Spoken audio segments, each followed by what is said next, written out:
ठिकाणी दाखल झालेले पाहिल्यानंतर ओमराजे निंबाळकर जे आहेत ते आणि आपली भूमिका ते अभिवादन केल्यानंतर ते जाहीर करणार आहेत. सध्या पवनराजे निंबाळकरांच्या समाधीस्थळी ते या ठिकाणी पोहोचलेले पाहायला मिळतात. पुष्पहार अर्पण केला जातोय. शिवसेनेचे ठाकरे गटाचे असतील ओमराजेंचे जे समर्थक आहेत ते या ठिकाणी मोठ्या प्रमाणात जमलेले आहेत. आणि प्रत्येक जण जो आहे तो आज ओमराजेंच्या या बैठकीकडे कुठे सगळ्यांचं लक्ष गेला आहे. आणि त्या तत्पूर्वी जे आहे ते ओमराजेंनी आल्या आल्या पवनराजे निंबाळकर यांच्या समाधीस्थळी येऊन या ठिकाणी पुष्प गुच्छ जो आहे तो अर्पण केलेला पाहायला मिळतो. आणि कार्यकर्ते मोठ्या प्रमाणात घोषणाबाजी करतात. स्वर्गीय पवनराजे निंबाळकर हत्या प्रकरणासाठी मोठा आहे ते चालूच आलेला आहे आणि त्यानंतर जो ओमराजे निंबाळकर दाखल झालेला आहे. आणि या ठिकाणी आपलं अर्पण करताय अभिवादन या ठिकाणी करताना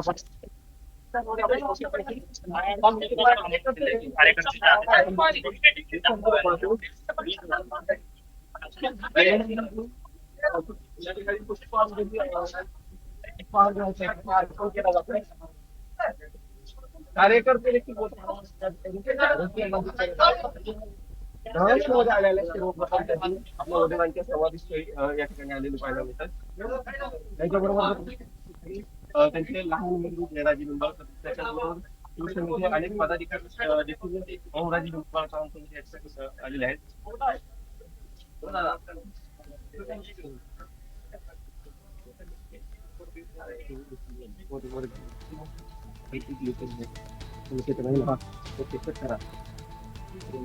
तर हे दृश्य आपण पाहतो आहोत. ओमराजे निंबाळकर आता गोवर्धनवाडी आपल्या निवासस्थानी दाखल झालेले आहेत. इथं पवनराजे निंबाळकर यांच्या समाधीस्थळी त्यांनी अभिवादन केलेलं आहे. ओमराजे निंबाळकर यांच्यासोबत त्यांचे बंधू जयराजे निंबाळकर हे देखील आपल्याला पाहायला मिळतात. त्याचबरोबर जिल्ह्याभरातील त्यांचे शेकडो हजारो कार्यकर्ते हे गोवर्धनवाडी या ठिकाणी दाखल झालेले आहेत. यशपाल सोनकांबळे देखील आपल्यासोबत गोवर्धनवाडीमधून जोडले गेलेले आहेत. यशपाल, आता ओमराजे निंबाळकर हे गोवर्धनवाडीमध्ये दाखल झालेत. मोठ्या संख्येनं कार्यकर्त्यांचा गराडा त्यांना पाहायला मिळतोय त्यांच्या अवतीभोवती. आणि दुसरी महत्त्वाची बाब की आज ओमराजे निंबाळकर ऑपरेशन टायगर संदर्भातला अर्थातच शिंदे गटामध्ये प्रवेश करणार की नाहीत या संदर्भातला मोठा निर्णय घेण्याची शक्यता आहे. सागर इथं ओमराजे निंबाळकर आता त्यांच्या गोवर्धनवाडी येथील निवासस्थानी दाखल झालेले आहेत. आता त्यांनी पवनराजे निंबाळकर यांच्या स्मृतीस्थळाचा आशीर्वाद घेतलेले आहेत आणि आता थोड्या वेळातच त्यांचे पक्ष कार्यकर्ते आणि पदाधिकारी यांच्याशी चर्चा करून पुढच्या काही तासांमध्ये राजकीय निर्णय घोषित करणार आहेत. दरम्यान त्यांनी अनेक वेळा व्यथा व्यक्त केलेली आहे की सत्तेमध्ये नसताना त्यांना जो विकास निधी मिळत नव्हता, कामं होत नव्हती, या संदर्भामध्ये त्यांनी व्यथा व्यक्त केली. त्यामुळे त्यांची एक दिशा लक्षात आलेली आहे. त्यांच्या कॉन्वॉयमध्ये शिंदे गटाचे कार्यकर्ते पदाधिकारी पुण्यापासून धाराशिवपर्यंत होते. त्यामुळे एकनाथ शिंदे सोबत जाण्याचाच त्यांचा मानस आहे हे एवढं स्पष्ट होतं. परंतु अधिकृत घोषणा आता ते काही तासाभरामध्ये करतील. एकूणच या ठिकाणी कार्यकर्त्यांमध्ये प्रचंड उत्साहाचं वातावरण आहे. आपला माणूस ओमराजे, एकच नेता एकच विचार ओमराजे, अशा पद्धतीचे फलक घेऊन हे या ठिकाणी तरुणाई त्यांना पाठिंबा देत आहे. एकूणच या ठिकाणचे आबालवृद्ध त्यांच्याशी या ठिकाणी त्यांच्याकडे आहेत. आता थोड्या वेळामध्ये ते कार्यकर्त्यांशी पदाधिकाऱ्यांशी चर्चा करून त्या ठिकाणी निर्णय घोषित करतील. आता थोड्याच वेळामध्ये ती बैठक सुरू होणार आहे. आता थोड्या वेळामध्ये या ठिकाणी बैठक सुरू होणार आहे आणि पुढच्या काही तासामध्ये ते त्यांची भूमिका जाहीर करतील. एकूणच सागर हे प्रचंड कार्यकर्त्यांमध्ये आहे आणि त्यांनी पाठिंबा दर्शवलेला आहे. सागर, नक्कीच यशपाल, तुम्ही आपल्यासोबत राहाच. हे दृश्य आपण पाहतो आहोत. ओमराजे निंबाळकर आता गोवर्धनवाडीमध्ये पोहोचलेत. कार्यकर्त्यांचा मोठा गराडा त्यांच्या अवतीभोवती.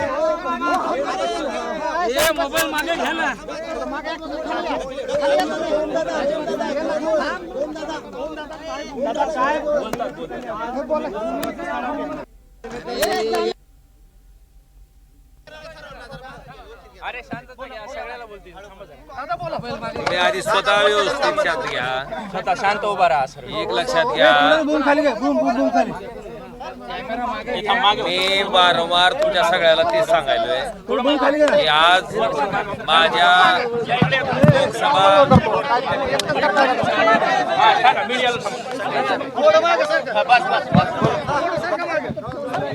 मी त्यांचा बोल घ्या त्यांचा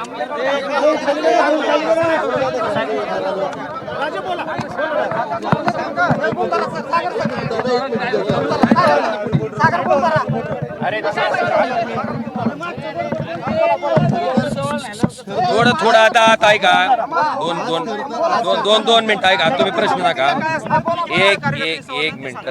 कसं आहे, आता मी सकाळपासून मीडियाला जे काही बोलायचंय ते मी बोललेलो आहे. मी आता ऐका, वारंवार तीस बोलणं काय मला प्रशस्त वाटत नाही.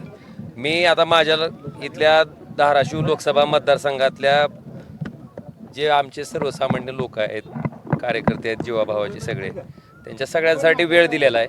त्यामुळं आता मला वाटतं की मला त्यांच्यासोबत चर्चा करण्यासाठी तुम्ही वेळ द्या.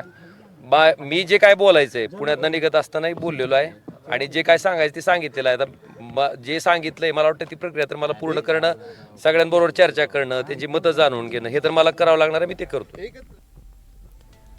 राजेश निंबाळकर बोलतायत, आपण थेट जाऊया. माझ्या राजकीय जीवनाची सुरुवात केवळ आणि केवळ माझ्या वडिलांची झालेली निगृहीत हत्या आणि कशासाठी ती केली गेली आणि त्या लोकांचं राजकारण त्या ठिकाणी यशस्वी होऊ द्यायचं नाही, त्यांना धडा दाखवून द्यायचा की अशा पद्धतीनं राजकीय विरोधक तुम्ही सुपारी देऊन संपवल्याच्या नंतर सुद्धा राजकीय विरोधक संपत नसतो, त्याच ताकदीचा राजकीय विरोधक तयार होत असतो हे दाखवून देण्यासाठी मी सार्वजनिक जीवनात सक्रिय झालो आणि वारंवार सर्वसामान्य जनतेच्या आशीर्वादावर, पाठिंबावर मला वाटतं इथपर्यंत मी पोचू शकलो. माझी भूमिका तीच राहिलेली आहे आणि त्याच भूमिकेतनं आज सर्वसामान्य असंख्य लोक त्या ठिकाणी माझ्याशी जोडली गेलेली आहेत.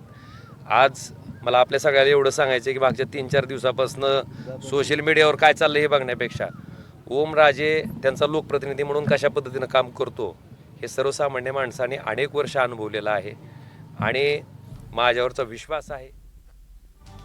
नक्कीच. तर ओमराजे निंबाळकर हे गोवर्धनवाडीमध्ये पोहोचलेत. आपल्या कार्यकर्त्यांसोबत, पदाधिकाऱ्यांसोबत ते चर्चा करणार आहेत आणि त्यानंतर ते आपला निर्णय जाहीर करणार आहेत. त्यामुळे ओमराजे निंबाळकर नेमका काय निर्णय घेतात याकडे संपूर्ण राज्याचं लक्ष लागलंय आणि त्याचबरोबर त्यांच्या निर्णयाची प्रत्येक अपडेट आम्ही तुमच्यापर्यंत पोहोचवणार आहोत.